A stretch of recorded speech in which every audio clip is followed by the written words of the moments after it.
안녕하세요. 수아입니다. 이번 시간은 과연 성형수술로 운명을 바꿀 수 있는가? 제가 어제 서울 강남에 좀 나갔었습니다. 볼 일이 있어서. 그런데 저는 그렇게 사람들이 많은 곳에를 나가면 길 가는 사람들의 얼굴을 관찰하는 걸 좋아합니다. 왜냐하면 도인들은 수많은 사람들, 길 가는 사람들의 얼굴을 보고 앞으로의 구군을 예측할 수 있고 어떤 세상으로 나아갈지를 판가름할 수 있다고 합니다. 경물치지를 한 도인들은 그렇다고 합니다. 물론 저는 그런 도인은 아니지만 그래도 좀 흉내라도 내보고 연습을 해야죠. 공부를 해야겠다 싶어서 이렇게 바라봅니다. 근데 깜짝 놀란 게 강남에 갔더니 왜 이렇게 성형한 여자들이 많습니까? 젊은 아가씨들은 웬만하면 다 그냥 쪼끔씩이라도 손댄 것 같더라고요. 강남 이외의 고장에는 그 정도는 아니에요. 그리고 지방에 내려가면 좀 덜해요. 왜냐하면 경제적인 그 부와도 굉장히 밀접한 관계가 있는 것 같아요. 돈 없는 사람들은 사실 성형할 돈이 없어서 못하는 경우도 있죠. 그리고 먹고 살기 바쁘다 보니까 그런 데 신경을 못 쓰는 거고. 그래서 해 봤자 코수술, 쌍꺼풀 대체적으로 그거잖아요. 쌍꺼풀하고 코 높이고. 그런데 역시 돈 많은 그런 강남에 가니까 특히 청담동에 가니까 확연하게 성형도 다르더라고요. 단순한 코수술 뭐 그런 눈수술이 아니라 전면 개조를 한 것 같다는 그런 느낌이 확 다가오더라고요. 그냥 확 다가와요.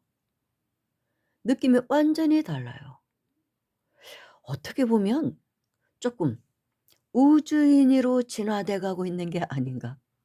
그런 느낌이 들 정도로. 되게 우리 동양 사람들은 좀 펑퍼짐하잖아요 얼굴이. 그래서 동양 사람들이 닮고 싶은 얼굴은 당연히 서양인들입니다. 코도 높고 눈도 크고 참 음영이 깊고 얼굴은 조그맣고 턱도 갸름하고 이마도 넓고 피부는 하얗고 이런 걸 선망하잖아요. 그래서 가장 거기에 근접해 가려고 노력들 하거든요.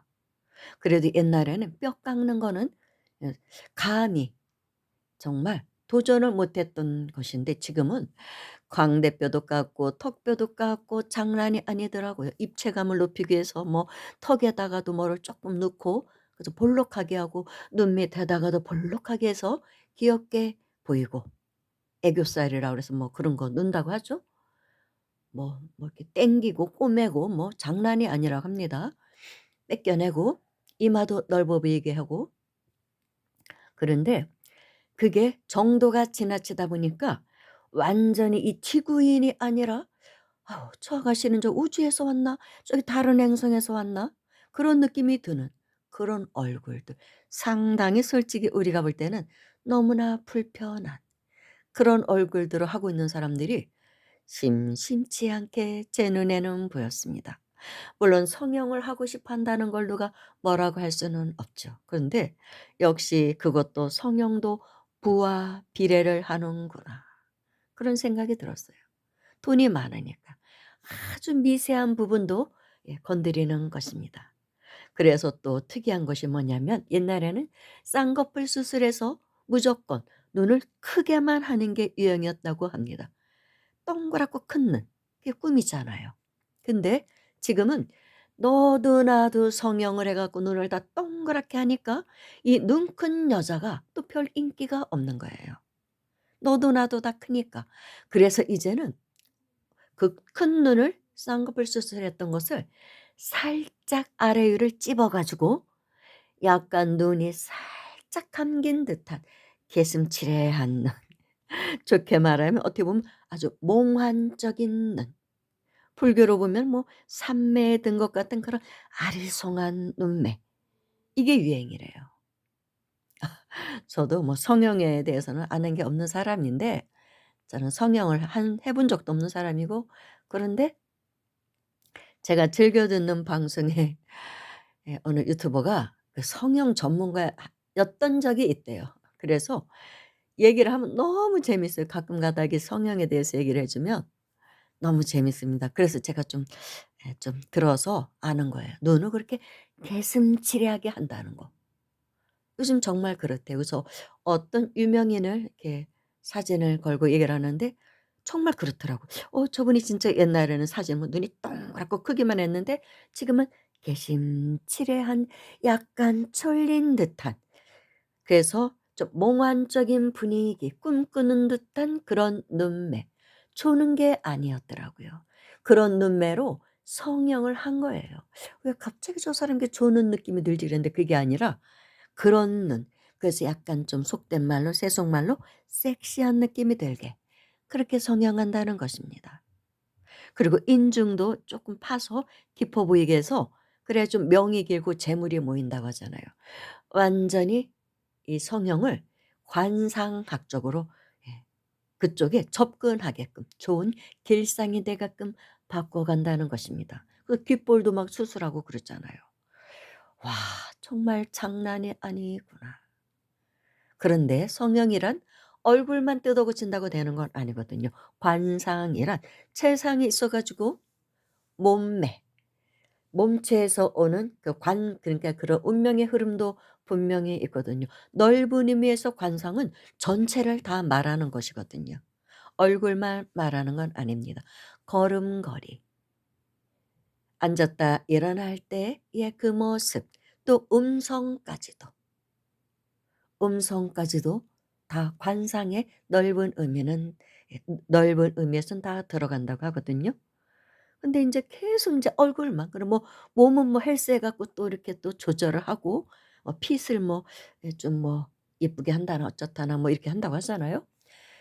그런 것을 보고 '와, 세상이 참 많이 변했구나. 완전히 이제는 이러다가는 진짜 인조인간 시대가 되는 게 아닌가.'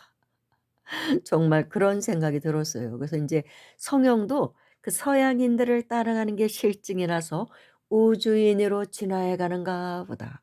21 세기는 은하 문명 시대라고 하는데 성형도 은하 문명을 따라가는가 보다.' 그런 생각을 제가 했습니다. 그런데 정말로 성형으로 운명을 바꿀 수가 있는 것인지, 그 부분에 대해서 오래전에 정다은 스님께서 쓰신 글이 있습니다. 그래서 오늘은 그 글을 소개해 볼까 합니다. 이마는 지혜를 나타낸다. 그래서 그 사람의 이마를 보면 그 사람의 지성이 얼마나 깊은가를 짐작할 수 있게 된다. 한평생 살아가는 동안 그 사람의 지성은 그 사람의 이마에 나타나는 것이다. 물론 지성의 기초는 초년에 이룩된 것이지만 그에서부터 지속되고 있는 것이다. 사람은 지성만으로 살지 않는다. 실전에서는 감성으로 살고 있다. 박사도 학자도 지성에 의해 자신의 인생을 가누기는 어렵다. 지성과는 별개로 존재하고 있는 자신의 감성에 의존해서 살아간다. 그 감성이 다듬어진 것을 인품이라고 말한다. 어찌되었든 인간의 삶은 감성에 의존해 가는데 초년부터 시작하여 꾸준히 이어져서 말년에는 그것이 곧 자기 자신의 전부로 정리되고 만다. 그래서 나이가 들수록 어린이가 되고 마는데 그런 감정이 표출되는 부위가 바로 입이다. 그의 입은 쉬지 않고 감성을 표현하고 있다. 그래서 말년의 운세를 나타내는 입과 턱 주위를 감성지대라고 말한다. 그곳을 관찰하면 그 사람의 감정을 알 뿐만 아니라 말년에 어떤 짓을 하고 살 것인가를 짐작할 수 있는 것이다. 사람은 누구나 지성과 감성을 가지고 조화를 이루며 살아가고 있다. 지성과 감성을 동원하여 희망을 성취하려고 의지를 펼쳐 나가는 것이다. 그 의지의 표현이 바로 눈과 코를 통해서 나타나게 된다. 눈빛과 호흡이 바로 의지의 척도다. 죽이고 싶도록 미워할 때도 죽고 싶도록 사랑할 때도 그 눈빛은 속이지 않는다. 화가 나거나 흥분이 되어도 호흡은 속이지 않는다. 그것은 자신에 대한 발산지역이다. 그래서 중년의 지대를 일러 의지라고 말한다. 그런데 어떤 사람들은 성형수술을 해서 얼굴을 바꿔보고 그로 인하여 자신의 운명에 변화가 일어날 것을 희망하기도 한다. 그러나 그것은 불가능하다. 이마를 수술하여 평수를 늘린다고 갑자기 지혜가 깊어질 수는 없다. 그 지혜는 이미 초년에 형성되어 버렸다. 또 입을 고쳐서 감정 표현을 이쁘게 하려 해도 그 입은 감정에 따라 그때그때 달라져 버리기 때문에 아무런 소용이 없다. 다만 눈과 코를 손질할 수는 있으나 그것은 운명의 근본적인 지성과 감성에는 영향력을 미치지 못한다. 눈과 코는 의지의 표현체이기 때문이다. 그렇다면 운명은 영원히 수정할 수가 없는가? 그렇지 않다. 인간은 누구나 운명을 고칠 수 있는 운명을 타고났다. 어떤 지성과 어떤 감성도 자신의 마음이 만들고 있기 때문이다. 자신의 심성을 고치면 관상이 변하고 관상이 변하면 운명이 변한다. 그래서 불교에서는 관상보다는 심성이 우선이기에 운명을 믿지 말고 마음 공부를 하라고 가르치는 것이다.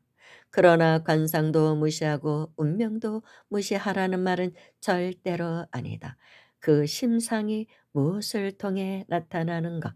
바로 관상을 통해서 나타나고 그 나타나는 것들이 쌓여 그 사람의 업장이 되기에 그것을 일러 운명이라고 말하는 것이다.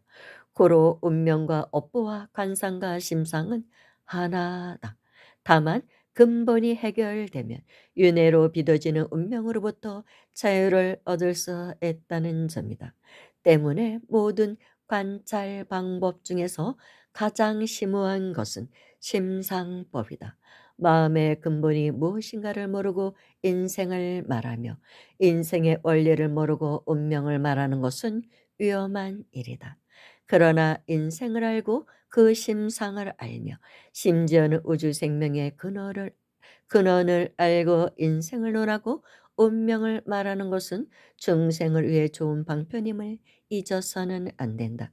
옛날부터 심상을 한 도사들이 얼마나 많은 사람의 운명에 개입했던가.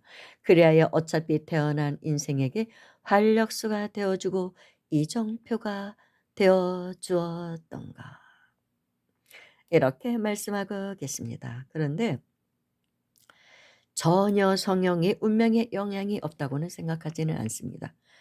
꼴 따라 꼴이라고 하잖아요. 형상이 따라 기운의 흐름이 다르기 때문에 또 성형 수술을 한 사람이 그 사람의 마음가짐이 변하거든요. 그러기 때문에 전혀 예 영향이 없다고 볼 수는 없어요. 그런데 수행을 하면은 저절로 관상이 좋은 쪽으로 바뀝니다. 그런데 인위적인 성형은 좋은 쪽으로 바꾸는 것인지 나쁜 쪽으로 바꾸는 것인지 알 수가 없는 것이죠. 성형의 부작용도 있고 그런데 현재 인류가 이렇게 성형을 많이 하게 됐다는 자체가 인본주의의 표상이라고 합니다. 이제는 모든 운명이 신에게 빌거나 뭐 그래서 오는 게 아니라 풍수지리나 이런 게 큰 영향을 받지 않고 내 안에 있다는 것이죠. 내 운명은 내 손에 있다. 내가 개척해 나갈 수 있다는 것을 보여주는 게 성형술의 발달이라고도 합니다. 그래서 인류 진화의 최상까지 왔다라고도 말합니다. 그 물질적인 진화에. 그래서 사람들이 이렇게 자신의 몸도 뜯어 고치는 그런 세상으로 진화했다는 거야. 발달했다는 것이죠. 과학 문명이. 여기서부터 턴을 하게 되는 시점이라고 합니다. 정신 문명으로 질려버리는 거예요. 성형도 너무 많이 하면 너나 없이 다음은 또 뭐 누가 예쁜지 미운지 뭐 또 구별할 수가 없잖아요. 그 얼굴이 그 얼굴이고 정말 국화빵 찍어낸 것 같은 얼굴들이 나오니까. 그러기 때문에 그때는 또 다른 매력을 가진 사람, 진짜 본질적인 매력을 발휘하는 사람이 인기를 끌 수밖에 없어요. 그래서 정신문명으로 간다는 것입니다. 마음이 아름다운 사람. 그리고 수행하는 사람들이 이제 높이 존중받는 그런 세계로 간다고 합니다. 그것이 성령의 발달로도 이 세상이 어떻게 갈 것인지를 보여주고 있다고 말하는 것입니다. 인류 진화의 끝에 왔구나.